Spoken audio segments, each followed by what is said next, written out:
This story was narrated in large letters. The story is presented in the form of a tale, where there was a king who ruled over a country. The storyteller criticized the king, yet life was going on peacefully and well. However, for some time now, the king was troubled by a strange dilemma. For the past few months, he had been having a recurring dream in which a woman would knock on the door of his palace and ask in the dream, "King, may I come in, or should I come tomorrow?" This dream had been disturbing the king for 3 continuous months. Every night, he would see the same dream and often wake up startled. This dream had become a strange and terrifying experience for him. When the king's peace of mind began to be affected, he decided to share the dream with his daughter. The king had 2 daughters, and the younger one was named Merenisa. The king narrated the entire dream to Merenisa. Merenisa was very wise, intelligent, and perceptive.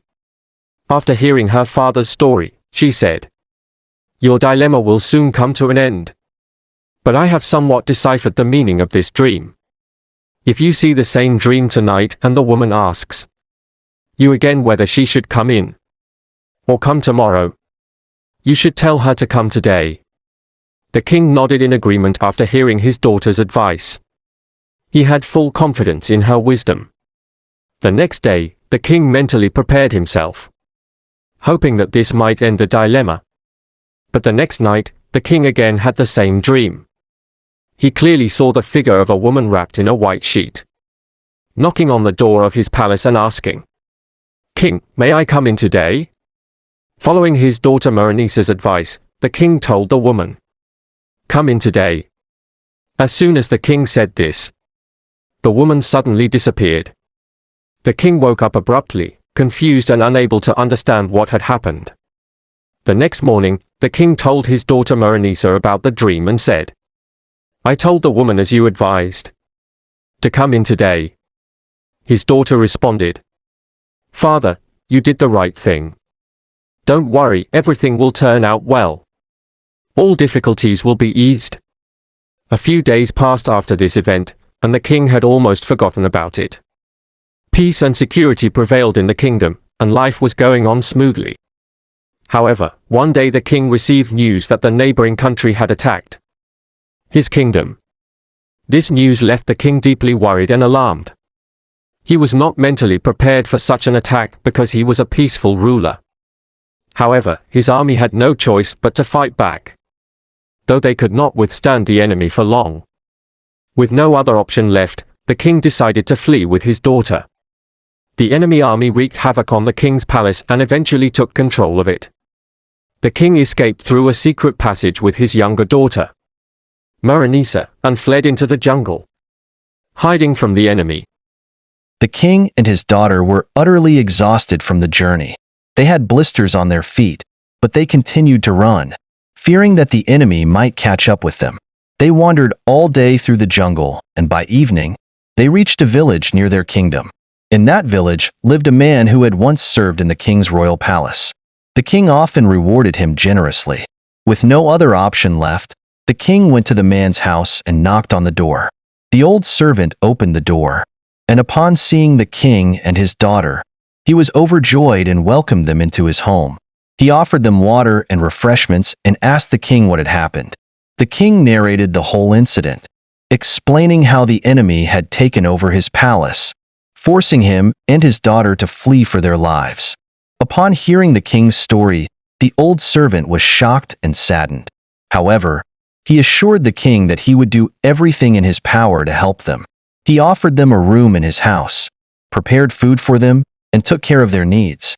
That night, when the king lay down to sleep, he couldn't help but think about his former palace, the luxury, and the loyal servants who used to be at his beck and call. Now, he was staying in a small village house, relying on the mercy of an old servant. The king questioned why this had happened to him, as he had always been just and kind. But he brushed these thoughts aside, realizing that life had taken an unexpected turn.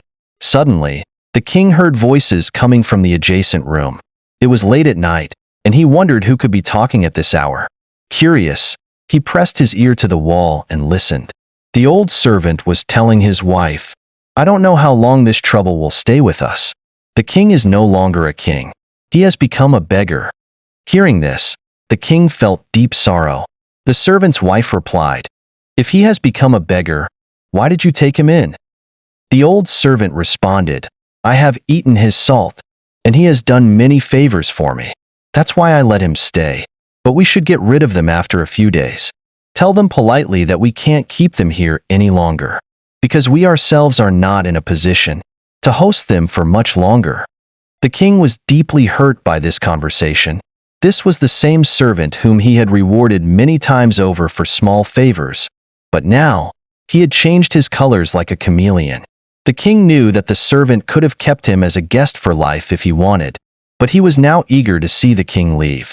The next morning, the king thanked the servant for his hospitality and told him that he was ready to leave.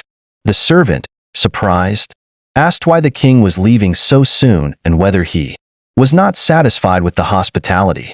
The king, with a smile, reassured him that everything was fine, but he preferred not to stay any longer. He asked the servant for a few things to help him change his appearance so that he wouldn't be recognized. The servant was relieved that the king was leaving. He was worried that if the enemy found out about the king's presence, they might come and capture both the king and his daughter. The king left the servant's house with a heavy heart, accompanied by his daughter, Maranissa. They traveled until they reached the borders of their kingdom and entered a small state where the ruler was a close friend of the king. The king felt a sense of relief and went to the ruler's mansion. He requested an audience with the ruler, who, upon recognizing Maranissa, welcomed them with open arms. The king explained everything that had happened, and the ruler offered them shelter in his mansion, treating them with great respect and hospitality. The king was happy to have found refuge in the home of someone who understood his situation. However, after a week, the ruler's wife suddenly began having epileptic seizures. The ruler was deeply troubled by this sudden turn of events and called for the best doctors, but none of them could help. The condition worsened, and eventually, it became clear that the presence of the king and his daughter might be the cause of the ruler's wife's illness. The ruler, though hesitant, was told by his advisors that the king and his daughter's presence might be the reason for his wife's condition. The king, realizing the situation, decided to leave, knowing that their presence was causing more harm than good. They left the ruler's mansion, wandering through desolate lands and eventually finding themselves resting under a tree, exhausted and thirsty. They decided to spend the night there, hoping to find water in the morning. Coincidentally, two birds resting on the same tree saw them and began conversing. One bird said to the other, "Look at them, father and daughter, once royalty but now fallen on hard times. Their trials are not over yet. They still have more to endure." The king, astonished by the birds' conversation, listened intently. The other bird asked, "How will their difficulties end?" The first bird replied, "Their trials will end only when a pious person prays for them. There is a holy man who lives in a hut not far from here. If the king seeks his blessings, Allah will surely answer his prayers and end their trials." The king was amazed that these birds were speaking like humans. He decided to seek out this holy man the next morning and told his daughter about it. Maranissa smiled, as if she already knew this, and agreed to go with her father to find the holy man. The story continues as the king and his daughter embark on a journey to seek the holy man's blessings, hoping for their trials to come to an end.